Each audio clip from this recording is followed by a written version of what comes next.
Yo, what up? I'm Romeo Miller. Now I'm joking. If y'all know where that's from, please comment below. But what's going on, guys? It is your host, The Broke Consumer, here to bring you another video. Today's video is all about this bad boy right here. This right here is the phone that I'm dubbing Phone of the Year. I don't care what none of y'all said. That's right, I said it. Yeah, I said it. This is the phone of the year. Oh, god damn. This is the phone of the year, guys. This right here. This phone has impressed me a lot. And so I'm not gonna take too long with this. We're gonna go along with the review. Let's get to it.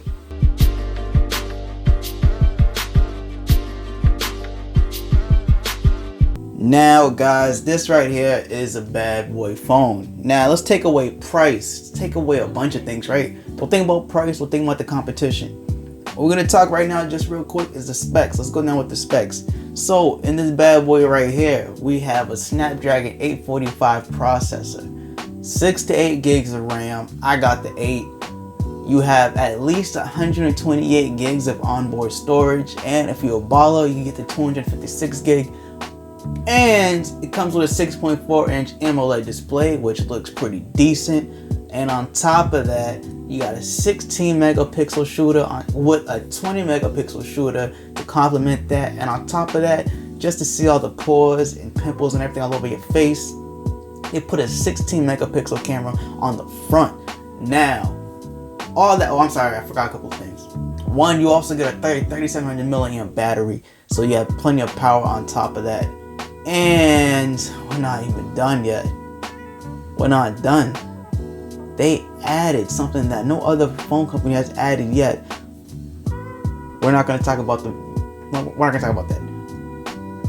They added an in-screen fingerprint reader. That's right, an in-screen fingerprint reader. You just put your finger like that, like so, and it unlocks.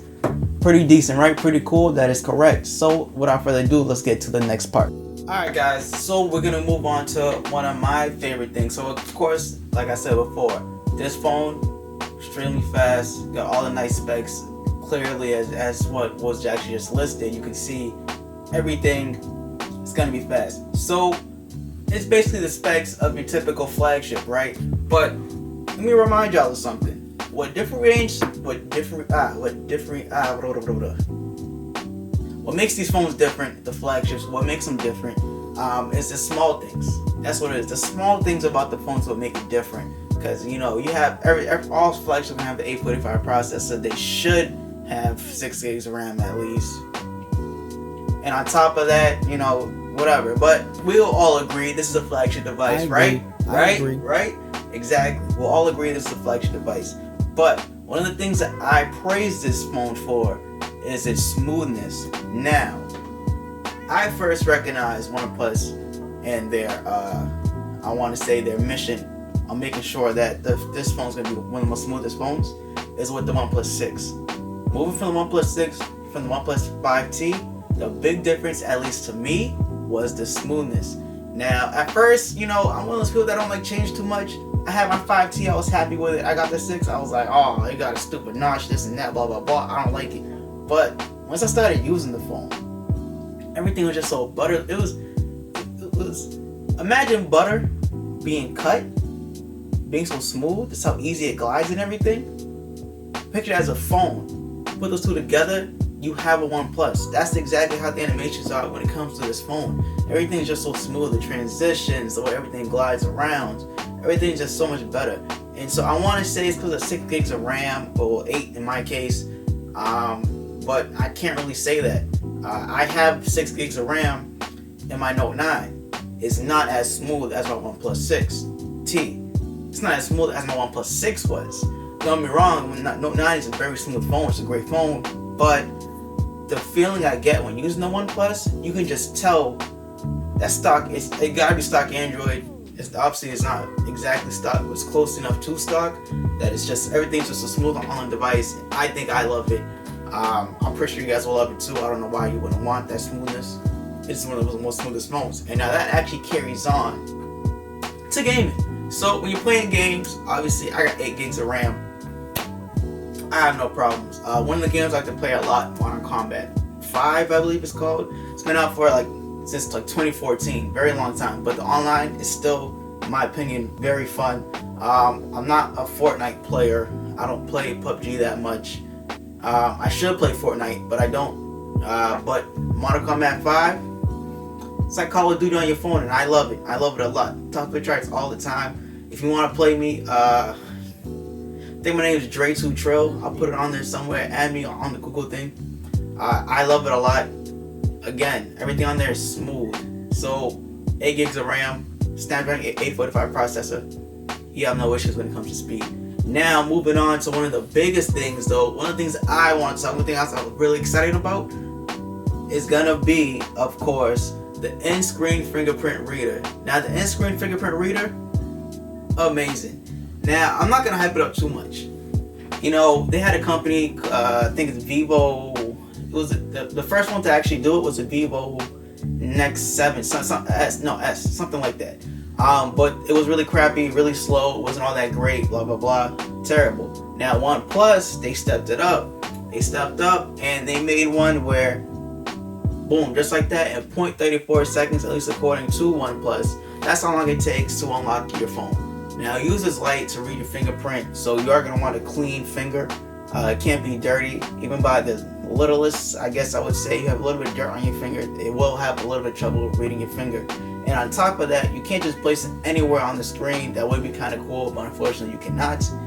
It's only in one particular spot, right there in the middle of the bottom, on the bottom half of the screen. And bottom, when I say bottom, like the middle, I mean bottom. And it only can only be there. It lights up over there, reads it, boom, 0.35 seconds, you're unlocked. Now, you want to make it works just like any other fingerprint reader, pretty much. It's not as secure as all the other ones, but I mean, unless you're unless you're hiding something like the FBI, you're not a secret sergeant. You're not a secret servant.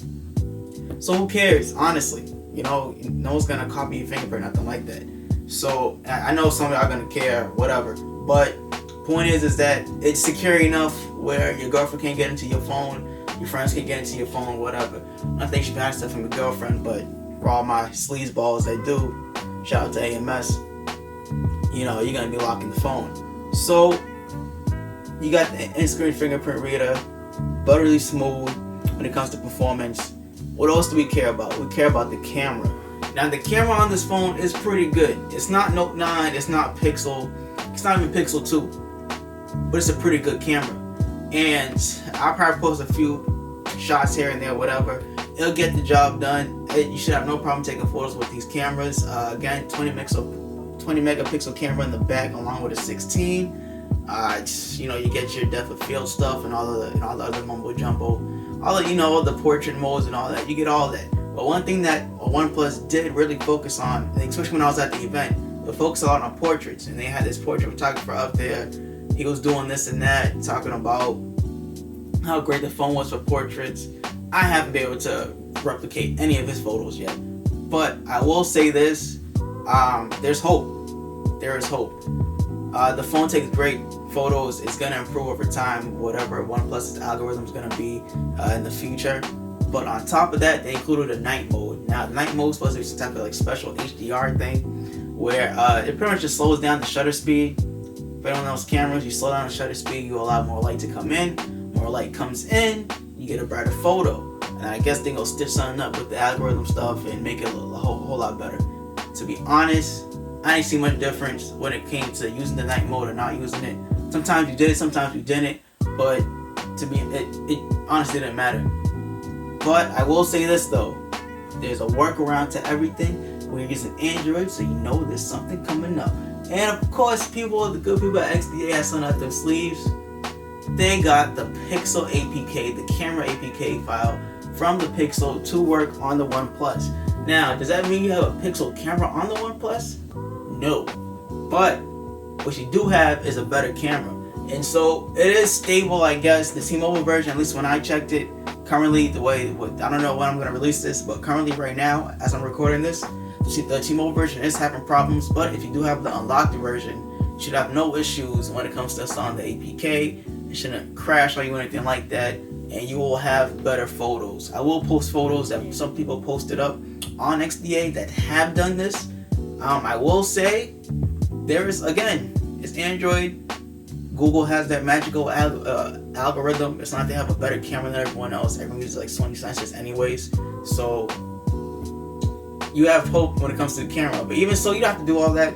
The camera itself is already pretty good. So you just rock out with the camera. And unless you're pixel peeping, you'll be alright. Now moving on though, let's go to the battery. Now battery on this phone, pretty damn good again. Coming from the OnePlus 6. OnePlus 6 had a 3300 milliamp battery. This has a 37 milliamp battery, 3700 milliamp battery. And although that is a 400 milliamp difference, you're not going to see much difference when it comes to battery life. Reason being, OnePlus 6 had a smaller screen. You have, I believe it has it had a 6-inch screen or 6.1. Regardless, it's a 6.4. So you have a small difference when it comes to screen size. But on top of that, you got to think about this. The fingerprint reader is there as well. So it's going to take up some battery life. And so according to, I think it was GSM Arena, one of them websites, they said they got an additional 30 minutes, I believe, when it comes to battery.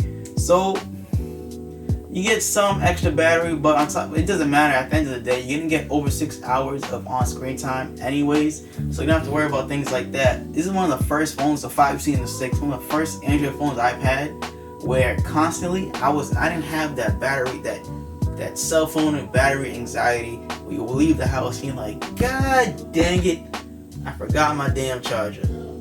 I don't have those type of issues. So again, you'll love the battery. I know I do. I haven't had issues. I probably post my stats right now, what I currently have, rocking with the phone right now. But the battery's pretty good. I think you'll have no problem surviving all day with it. So you will enjoy that. Holy cow. What else about this phone? Oh yeah, and about the battery. Charges pretty damn quick. Of course, OnePlus came back with the dash charging. It's charging even faster than before. I think they said you charge for 30 minutes, you get 10 hours of battery life. No, you get all day battery life after 30 minutes of charging. I guess if you don't use the phone that much, it charges a lot in 30 minutes, don't get me wrong. It charges extremely fast in 30 minutes. And if you use the phone regularly, you're not like a super heavy user, in 30 minutes you would definitely get all day worth of battery life. I mean, currently right now is, let me just check it. Right now it's 5:11. I am in Boston. And according to the phone, I have until, let me see. It's right now I have 31%, and it says it should last me until 6:45 a.m. Currently right now it is 5:11 p.m. It's saying at 6:45 my phone will die, and it has 31%. Its last full charge was 30 hours ago. Now, I will say I do flip-flop between the Note 9 and the OnePlus. I do typically have both of them on me, but this didn't have the SIM card in the whole time. So you could keep that in mind, but regardless, guys, battery life phenomenal. Trust me on that. Now, going up next, we're going to talk about... Oh, I forgot to talk about the Face Unlock. Face Unlock works amazingly. Honestly, guys, I use the fingerprint reader, but I keep Face Unlock on as well because it just unlocks so quick. I could just boom, just like that, and it unlocks. OnePlus is one of the only phone companies, obviously besides Apple, where I felt confident with the Face Unlock. I have a Note 9, and again, the iris scan. So I didn't say this, but the iris scan is booting. It's trash. It's terrible. Sorry, that's probably the vibration. Yeah, the fingerprint, the Face Unlock on the Note 9, trash. Iris scanner, even worse. So I just use a Face Unlock on the OnePlus. It'll work flawlessly. Note 9 takes a few tries. It unlocks when it feels like it. I just use a fingerprint reader for the Note 9. But on this phone, weird angles, this and that, it's always gonna unlock no matter what. So that's always dope. Now let's get out to something. I talked a lot good about this phone. Let's talk about the bad parts, huh? Bad parts about this phone. Number one, there's no headphone jack. I don't know what I know what they were thinking. I get it. It's the trend that's going on right now, and in the mobile world, no headphone jack. But for me, I don't like it. I hate it. And reason being is I always forget the dang adapter. Guys, I don't know about y'all. My car is a 2010. I drive a 2010 Hyundai Genesis Coupe. It's a very nice car. I love it. It does have Bluetooth, but this is the time where I think it's called A2DP or something like that. That joint did not exist, so I can only use Bluetooth for phone calls. Can't use it to play music. Stereo was not available at the time, so I gotta use the aux cord. And I don't mind using the aux cord until I got this phone. Then I started not using the aux cord. Why? Because I couldn't use it because I didn't have my adapter. And it happened to me like 3 times already. So now I keep the adapter in the car, and I know it seems like, you know, the more simple thing to do, makes more sense, just keep the adapter in the car. But what happens when I step out? I go to work. I want to play music through my headphones. I don't have my AKGs on me. What do? Now I do that. Shout out to OnePlus. Got these bad boys for free. Shout out to OnePlus. But that doesn't matter. I haven't opened them yet because I'm waiting to unbox them. But on top of that, I have some Skull Canes I like to use. I got the AKGs that came with my Samsung that I love to use. Those are all regular headphones.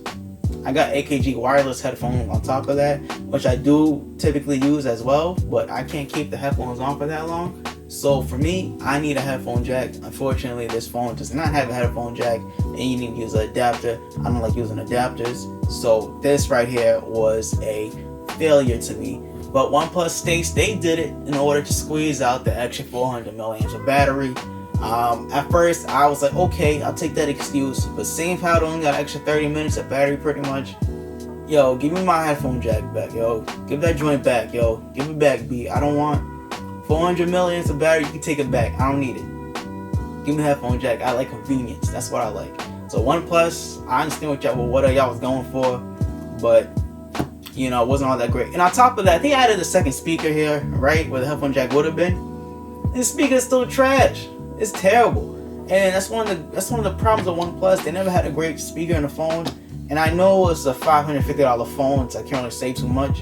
But come on, guys, the speaker's doodle. And I think adding the second speaker honestly just made me upset. I don't know what to tell y'all. Now another problem I had with the phone on top of that is that it doesn't have an LED notification light. That's something that we take for granted nowadays. You know, we see the notification light and we don't appreciate it for what it is. We don't look at it and say, hey, thank you for letting me know what's going on. We don't say none of that. We just let it be. Oh, it's blue. Oh, it's green. Oh, it's orange. Whatever color your thing is. But now that I don't have one, Jesus Christ. Oh my God.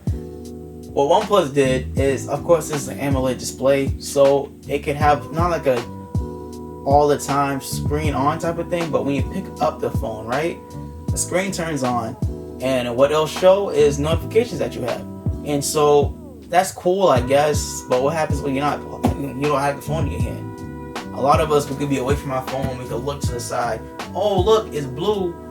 I got a notification. I got a text message. I got an email. Oh, it's green. Someone hit me up on Facebook. Cool. This phone, I can't do none of that. I just gotta guess. I